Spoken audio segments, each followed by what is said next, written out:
नमस्कार. थेट संवाद या कार्यक्रमामध्ये आपलं पुन्हा एकदा स्वागत आहे. थेट संवाद हा कार्यक्रम, या कार्यक्रमामध्ये विविध मान्यवर जे आहेत ते येत असतात, आपली मतं मांडत असतात किंवा आपण त्यांचा जीवन प्रवास उलगडण्याचा प्रयत्न करत असतो. मात्र आपल्याला माहिती असेल की आता आषाढी एकादशी जी आहे ती येऊन ठेपलेली आहे आणि आषाढीसाठी वारकरी आणि अनेक जण हे पंढरपुराकडे जात असतात, वारी अनुभवत असतात. मात्र आपण आजचं शीर्षकच दिलेलं आहे की वारी अनुभवलेला वारकरी. त्यामुळे वारी नेमकी काय असते आणि अशा विविध प्रश्नांची उत्तरं आपण थेट नामदेव शास्त्री दुधाटे यांच्याकडनं घेणार आहेत. हबप नामदेव शास्त्री दुधाटे, तुमच्या थेट संवादमध्ये खूप खूप स्वागत. धन्यवाद. दुधाटे महाराज, जास्त काही फापट पसारा न लावता एकदम थेट संवादमध्ये थेट प्रश्न विचारतो. पंढरीची वारी का करावी? याचं उत्तर असं आहे, पंढरीची वारी करण्यामध्ये जो जीव पंढरपूरला जातो त्याला शांती मिळते. दुसरी गोष्ट, वारी करणे याचा अर्थ वारी वारी वारी जन्म मरणाते वारी, याचा अर्थ जन्म आणि मरण ही वारी चुकवण्याकरता ही पंढरपूरची वारी आहे. पण वारीमध्ये गेल्यानंतर काय मिळतं, काय साध्य होतं ते पण सगळं सांगा ना. काया वाचा आणि मने, कायने वाचने आणि मनाने भगवान पांडुरंगाची सेवा घडते. कायने शरीराने आपल्या पंढरपूरला वाटचाल चालू असते, मनाने भगवंताचं चिंतन असतं आणि वाचने भगवंताचं नामस्मरण असतं. तुम्ही कोणत्या वर्षीपासून ही वारी करायला सुरुवात केली? मी वयाच्या म्हणजे मला कळत नाही तेव्हापासून सुरू आहे. तरी किती? माझे आई वडीलच मुळात वारकरी होते आणि ज्यावेळेस माझे वडील वारले मला समजत नव्हतं, पण माझी आई मला पाठीवर बांधून घेऊन पंढरपूरला पायी जायची. त्यावेळेस साधन नव्हते काही. आणि वारीचं जे आहे बाळगूट ज्याला म्हणतो ना, ते मला जन्मतः पाजल्या गेलेलं आहे. तेव्हा माझ्याकडून आणखी जवळजवळ 50 पायी वाऱ्या झालेल्या आहेत. त्या पायी वारीमध्ये जो अनुभव आहे तो अनुभव काय वेगळा आहे. कारण कसं आहे, घरी असलेला मनुष्य सगळ्या सुविधा असतात पण दुःखी असतो. पंढरपूरला पायी जात असताना कसल्याही प्रकारची सुविधा नसते, परंतु मनुष्य जे आहे त्या भजनानंदामध्ये अतिशय तल्लीन होतो आणि दिवस गेलेला कळत नाही, दिनांक कोणती आहे हे कळत नाही, एवढा तल्लीन होतो आणि म्हणून त्या मनाला अतिशय आनंद प्राप्त होतो. तुम्ही पहिली वारी कधी केली काय आठवतं? म्हणजे तुम्ही आईबरोबर वारी केलेली आहे म्हणता. हो. तरी कोणत्या, तुम्ही किती वर्षाचे असाल? वयाच्या 5व्या वर्षापासून मी पायवारी सुरुवात केलेली आहे. नंतर तुम्ही आता कीर्तनकारांपर्यंत कीर्तनकार झालेला आहात. तुम्ही मोठे कीर्तनकार आहात, अनेक ठिकाणी कीर्तन करता, ती सेवा देता लोकांना. हा प्रवास कसा होता तुमचा? हा प्रवास असा आहे, आई जोपर्यंत होती तोपर्यंत मी घर सोडलेलं नव्हतं, गाव सोडलेलं नव्हतं. पण आई वारल्याच्या नंतर असा एक आदेश मिळाला की तू आळंदीला ये. आळंदीला वारकरी शिक्षण संस्था जोग महाराज यांची आहे. मग त्या ठिकाणी वयाच्या 7व्या वर्षी मी आलो. 7, 8, 9, 10 4 वर्षापर्यंत तिथे वारकरी संप्रदायाचा कीर्तन प्रवचनाचा अभ्यास पूर्ण केला. आणि मग तिथून पुढचं जे आयुष्य आहे ते उत्तर भारतात मी घालवलं. उत्तर भारतामध्ये जवळजवळ मी 34 ते 36 वर्षापर्यंत राहिलेलो आहे. आणि तिकडून महाराष्ट्रात आल्याच्या नंतर 2 वर्ष मला मराठी बोलता येत नव्हतं, कारण 5 विषयाने मी MA केलेलं आहे, एका विषयाने PhD केलेली आहे आणि दिल्ली युनिव्हर्सिटीमध्ये BEd केलेलं आहे. मग तुम्ही डॉक्टर आहात थोडक्यात. मग तुम्ही डॉक्टर का ना लावत पदवी? लावतोय ना, लावतो. डॉक्टर आहे, श्री हरिभक्त परायण डॉक्टर नामदेव शास्त्री दुधाटे. शास्त्री ही पदवी कुठून? शास्त्री वाराणसीची पदवी आहे. कशी, म्हणजे कधी घेतली ती वाराणसी? वाराणसीची पदवी मला वाटते 82-83ला घेतलेली आहे आणि 87ला माझं BEd झालेलं आहे, म्हणजे PhD करून BEd केलेलं आहे. ओके. हां. मग BEd केलं, मग तुम्ही शिकवायला वगैरे कुठे? BEd केल्याच्या नंतर दिल्ली युनिव्हर्सिटीमध्ये, दिल्ली युनिव्हर्सिटीच्या अंडरमध्ये लाला लाजपतराय कॉलेज येथे 11 वर्ष तत्वज्ञानाचा विभागाध्यक्ष म्हणून काम केलं. क्या बात आहे. 6 वर्षे हरिद्वारला काम केलं. क्या बात आहे. आणि 6 वर्ष काशीमध्ये काम केलं. त्याच्यानंतर मी इथं महाराष्ट्रात आलो 1991ला. 25 वर्षे इथं सर्व्हिस झाली. एकंदरीत 48 वर्ष माझी सर्व्हिस झालेली आहे, पण वारी कधी सोडलेली नाही. मग तुम्ही उत्तर प्रदेशात असताना वारी कशी करायचं? वारीच्या वेळेस इकडे येऊन टाकायचं. प्रस्थानाच्या अगोदर इथे यायचं आळंदीला, आळंदी येऊन पायी चालायचं. मग तुम्ही उत्तर प्रदेशमध्ये असताना माऊलीची ओढ कशी निर्माण झाली तुम्हाला? माऊलीची ओढ पहिलेपासूनच आहे. ज्यावेळेस मी संस्थेत होतो त्यावेळेसपासूनच माऊलीची ओढ आहे.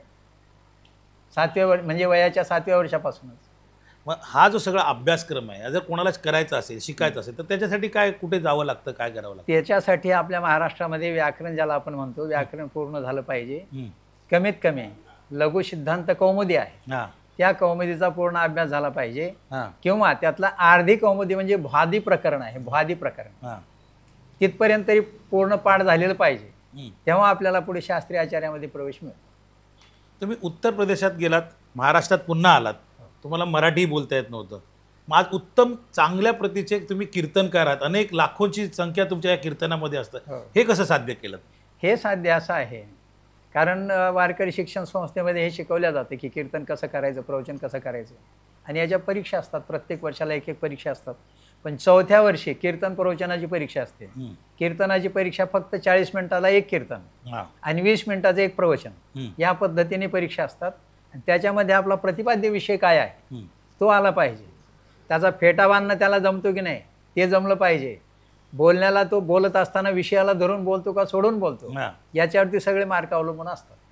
पण आत्ताचं जे कीर्तन बघायला गेलं आपण तर विषय वेगळा असतो फार फापट पसारा जास्त असतो. अलीकडे झाले काय कॉमेडी हो हो अलीकडे झालंय असं की अभ्यास नको पण कीर्तनकार बनायचं हा विषय.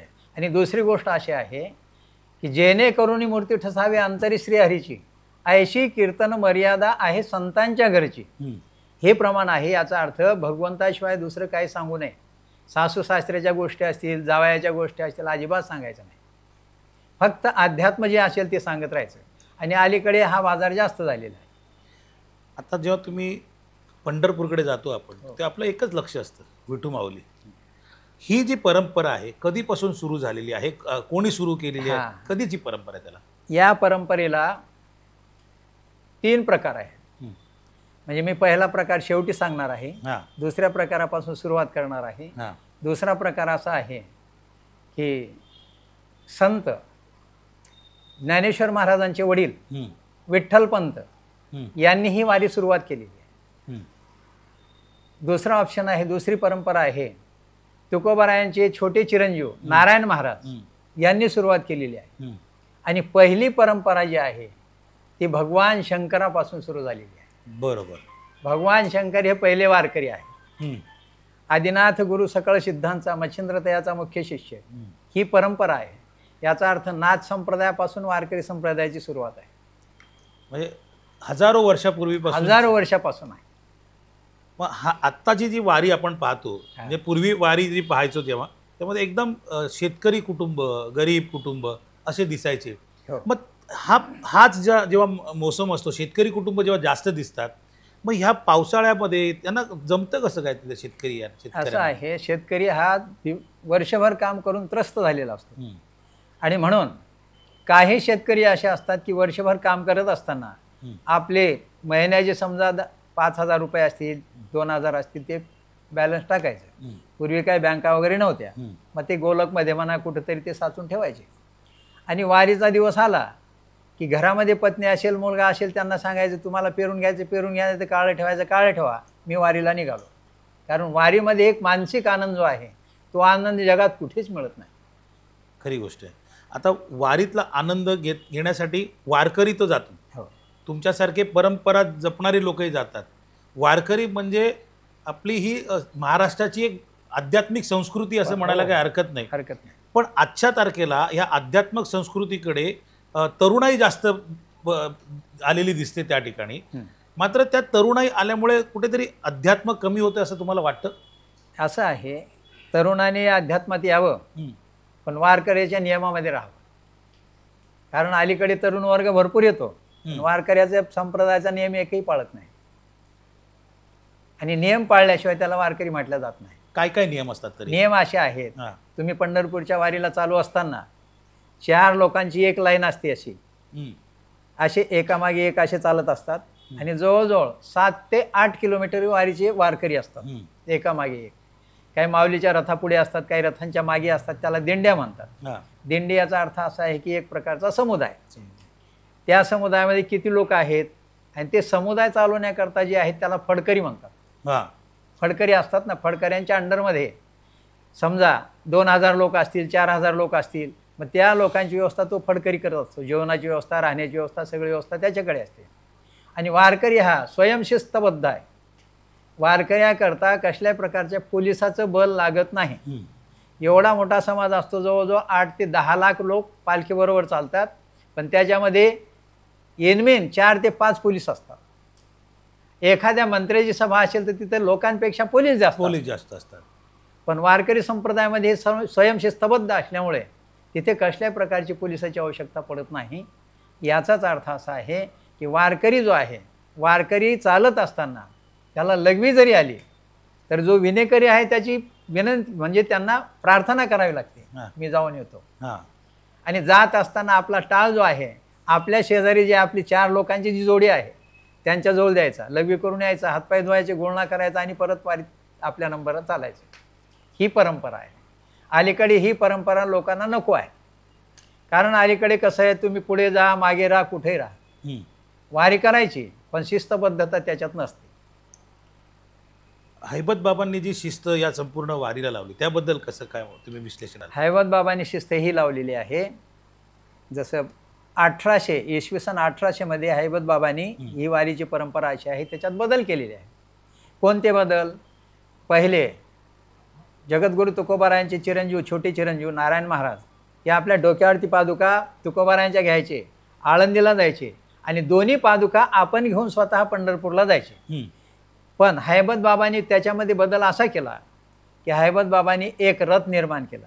त्या रथामध्ये माऊलीच्या पादुका ठेवल्या पाहिजे, याचा अर्थ पालखी, आणि पालखी ती रथामध्ये ठेवल्याच्या नंतर पालखी कोणी ओढायची हा प्रश्न आहे.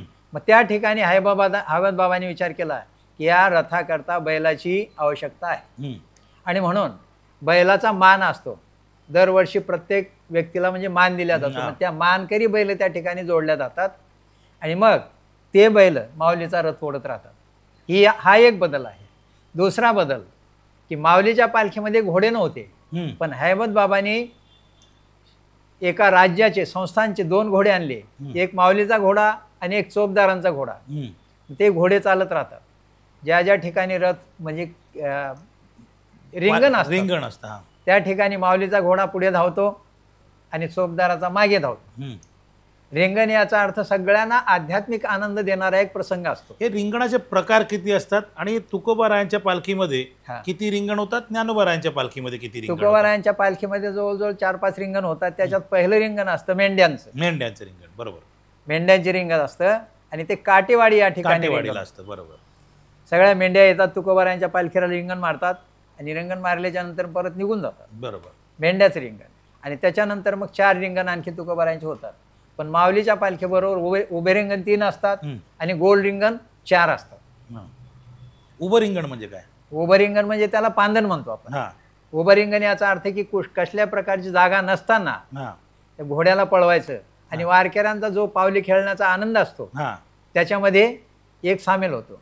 दोन्ही साईडने वारकरी पावल्या खेळतात, मधून दोन्ही घोडे पळत राहतात. ते उभं रिंगण. त्याला उभं वास्तविक त्याला नाव पांदन आहे. काय नाव आहे? पांदन.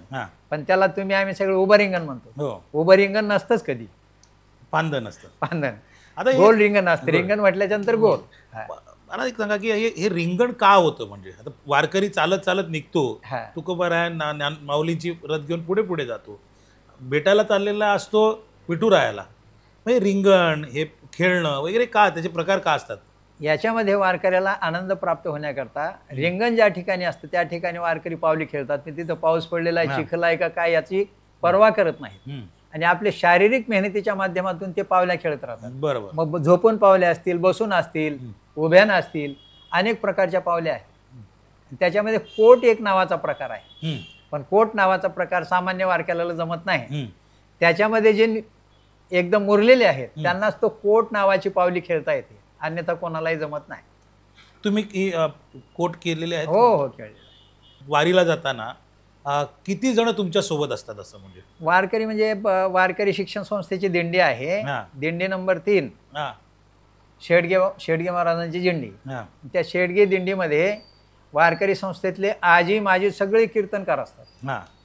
वर्तमान काळात शिकणारे सुद्धा असतात, सुटून गेलेले पण असतात. जवळजवळ हजारापेक्षा जास्त, जवळजवळ 7 ते 8 हजार लोक त्या दिंडीमध्ये असतात. तुम्ही किती कीर्तनकार घडवले आतापर्यंत असे? की महाराष्ट्रामध्ये कसं आहे, महाराष्ट्रामध्ये संस्था असल्यामुळे महाराष्ट्रामध्ये घडवण्याची आवश्यकता नाही. पण मी जिथे राहतो त्या ठिकाणी काय असे 10-12 लोक घडवलेले आहेत.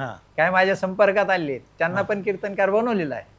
उदाहरणार्थ आमचे डोंबरे डॉक्टर, तुम्हाला कल्पना असेल, ओतूरचे डोंबरे डॉक्टर, वास्तविक त्यांचा पेशा डॉक्टरचा, पण त्यांना प्रवचनकार घडवलं. असे बरेच आहेत की आपल्या सहवासात आल्याच्या नंतर त्यांना आपला गुण द्यायचा. समर्थ रामदास स्वामीचं एक म्हणणं आहे, जे जे आपणाशी ठावे ते ते इतराशी शिकवावे, शहाणे करून सोडावे सकळ जन. बरोबर. ज्या आपल्याकडे गुण आहे तो आपण दुसऱ्यांना दिला पाहिजे. जर नाही दिला आणि त्याचा मृत्यू झाला तर त्याला परत ब्रह्मराक्षस बनावं लागतं. शास्त्राचा सिद्धांत आहे हा.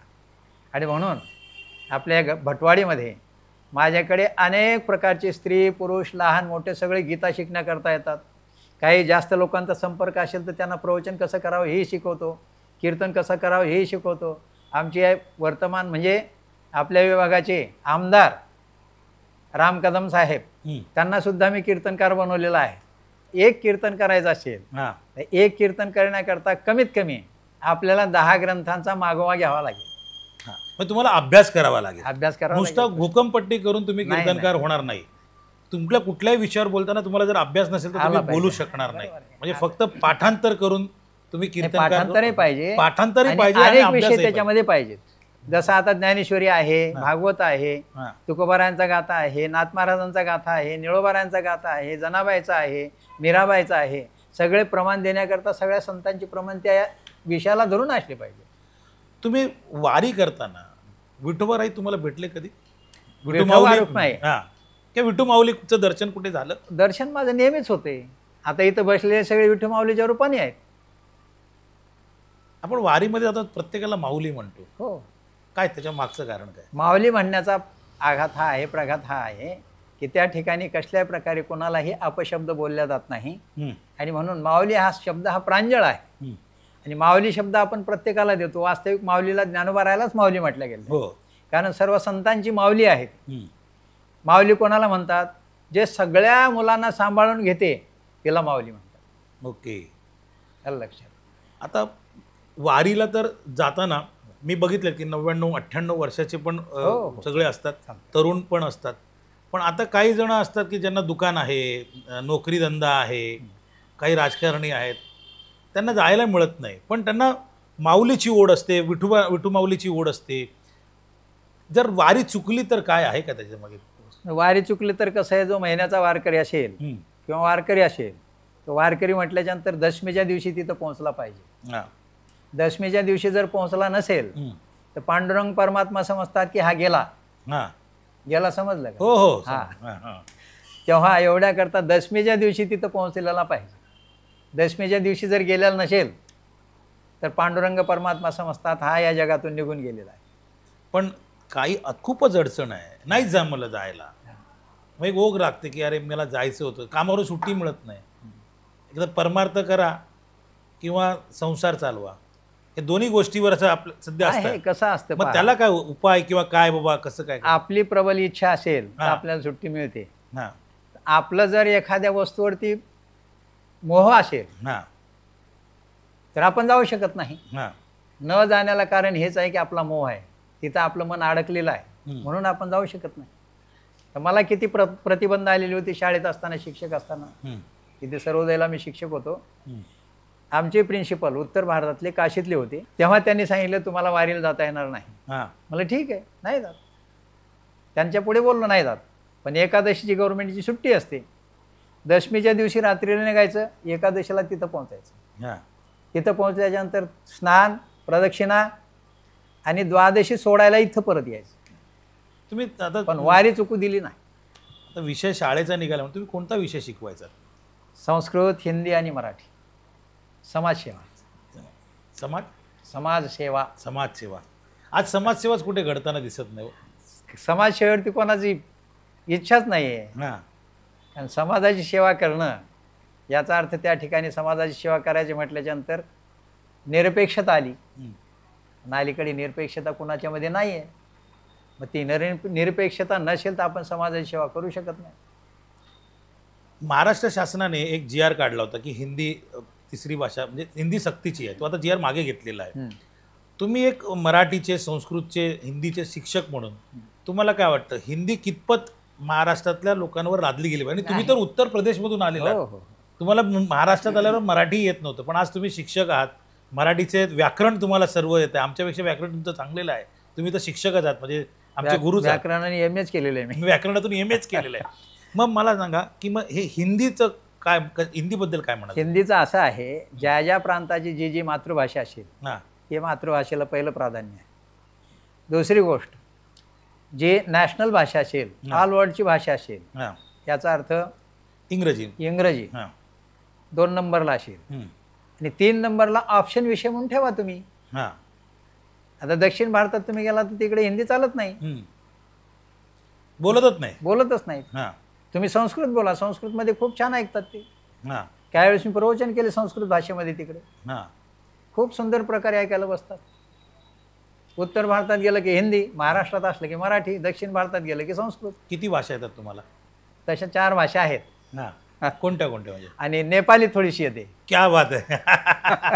पण नेपाळी कशी काय आली तुम्हाला, म्हणजे काय? नेपाळचे विद्यार्थी माझ्याबरोबर होते ना काशीमध्ये, अच्छा. हां त्यांच्या संपर्कामध्ये असल्यामुळे. मग एकूण 4 भाषा आणि 5 भाषा. 5 भाषा. 5 भाषा तुम्ही येता. भाषेचं जे ज्ञान आहे तुमचं अगाध आहे. आता जे तरुण पिढी आहे अतिशय वेगवेगळ्या मार्गाला गेलेली आहे, मोबाईलवर आहेत किंवा अंमली पदार्थाच्या आहारी गेलेली आहे, त्यांना ह्या आध्यात्मिक मार्गात कसं काय आणता येईल? त्यांना आध्यात्मिक मार्गात आणणं फार अवघड आहे. कारण कसं आहे, प्रत्येकाला जशी सवय लागलेली असते ती सवय सुटणं फार अवघड असतं. हां कारण एक मराठीत म्हणायची, त्याची खोड मेल्याशिवाय जात. मेल्याशिवाय जात नाही. हां मी म्हणतो मेल्यावरही जात नाही. अच्छा. हां कारण हे जे आहे हां हे आपल्या संस्कारावर अवलंबून आहे. ओके. आपले संस्कार जसे असतील लहानपणातले, बालवयातले, ते संस्कार आपल्याला शेवटपर्यंत कामाला येणार असतात. संस्कार महत्त्वाचे. संस्कार महत्त्वाचे मग आज संस्कार का लोकांवर संस्कार देण्यासाठी शाळा, कॉलेज आहेत. असे आता जसे शिबिर लागतात, हां. महाराज लोक शिबिरच चालवतात, 8 दिवसाचं 1 महिन्याचे शिबिर असतात. हां मग त्या शिबिरामध्ये संस्कार देण्याचंच कार्य असतं. हां तर मी माझे वैयक्तिक घरी हां लहान लहान मुलं येतात, सकाळी आल्याच्या नंतर त्यांना मी हनुमान चालीसा शिकवतो पहिली. हां. मग ते बोबड्या बोलामध्ये ते बोलत राहतात. पण आज इथून संस्कार सगळे कॉन्व्हेंटला जातात, सगळ्यांना इंग्रजीचे सगळे ज्ञान जास्त त्यांना आवडतं, पण मराठी, संस्कृत किंवा मराठीमध्ये येत. कसं आहे, इंग्लिश जो शिकणार आहे हां त्याच्यावरती मराठीचे संस्कार नाहीत असं म्हणावं लागेल. आणि दुसरी गोष्ट अशी आहे की आपल्या भाषेतून जर आपण शिक्षण घेतलं तर 8वी पासून तुम्हाला इंग्लिश आहेच ना, 7वी पासूनही उलट वाचत आहे. हो. आणि अलीकडे सेमी इंग्लिश म्हणून म्हटलं जातं, ते पहिलेपासून आहे. पण आपली मातृभाषा आपण सोडू नये. सोडून आपण आता विषय जेव्हा इंग्रजीचा येतो तेव्हा आजच्या वारीमध्ये परदेशी पाहुणे भरपूर असतात. हो. ते लोक या वारीमध्ये येतात, विठुरायाचं दर्शन घेतात, वारी अनुभवतात. त्याबद्दल तुमचं काय म्हणणं आहे की आज म्हणजे महाराष्ट्रामध्ये गर्दी तर झालेली आहे, वारीला लाखोची गर्दी झालेली आहे, पण त्यात वारकरी किती आहेत हे जाणवत नाही. कारण अर्धे अधिक तर फोटो काढायला येतात, राजकारणी येतात, समाजकारणी पण येत असतील, फोटोग्राफर येत असतील, फोटो काढून घेणारे सेल्फीसाठी जास्त येत असतील. किंवा दिवे घाटामध्ये मी स्वतः फोटोग्राफी केलेली आहे, मलाही माहिती आहे की दिवे घाटात पण लोक फोटोग्राफीसाठी जास्त जातात. म्हणजे वारी फक्त फोटोग्राफी झाली आहे का? वारी जी आहे, वारी वास्तविक मी सांगून गेलो ना, कायनं वाचेनं मनाने आपली सेवा झाली पाहिजे. म्हणजे खरे वारकरी त्या फोटोच्या भानगडीत पडतच नाही. ज्यांना फोटोचा नाद आहे, अलीकडे जे आहे तरुण पिढी, त्यांना फोटो, सेल्फी हे जास्त आवडतं. कारण कसं आहे, अध्यात्माचे संस्कार त्यांच्यामध्ये गेलेले नाहीत. त्याचं कारण हे आहे. आणि दुसरी गोष्ट अशी आहे की त्यांच्या आईवडिलांनी त्यांना संस्कार दिलेले नाहीत. जिथं संस्काराची कमी असेल तिथे तरुण मुलं बिघडतात, व्यसनी बनतात. या वारीमध्ये हौशे, गौशे, नवशे जरा जास्त असतात. आहे. हे पहिल्यापासून आहे, म्हणजे जेव्हा वारी सुरू झाली तेव्हापासून आहे. हो. त्याच्यात कसं आहे, तुकोबारायांचं प्रमाण आहे. तुकोबाराय म्हणतात, प्रकाराचे केले 3, तुका म्हणे जन प्रकाराचे केले 3. 3 प्रकार म्हणजे याच्यात थोडं वेगळं आहे. सात्विक, राजस आणि तामस हे 3 आहेत. पण आपल्याला इथे लावता येते हौशे, गौशे आणि नवशे. अलग अलग.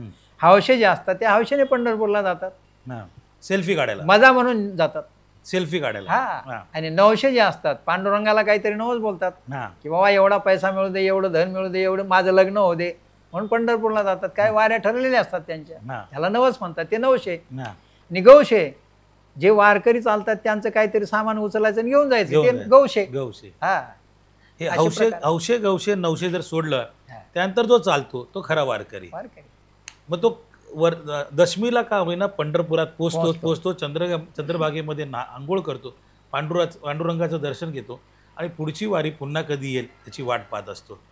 एवढं आहे. हा. पंढरपूरमधून जो खरा वारकरी आहे, पंढरपूरहून परत येते वेळेस त्याच्या डोळ्यातून आसूच्या धारा लागतात. परत मी येऊ शकेल की नाही, कारण माणसाचं आयुष्य फार कमी आहे. आत्ताच आमचे फुलोडे महाराज आज 11 वाजता गेले. कोणाच्या ध्यानीमनी नव्हतं ते.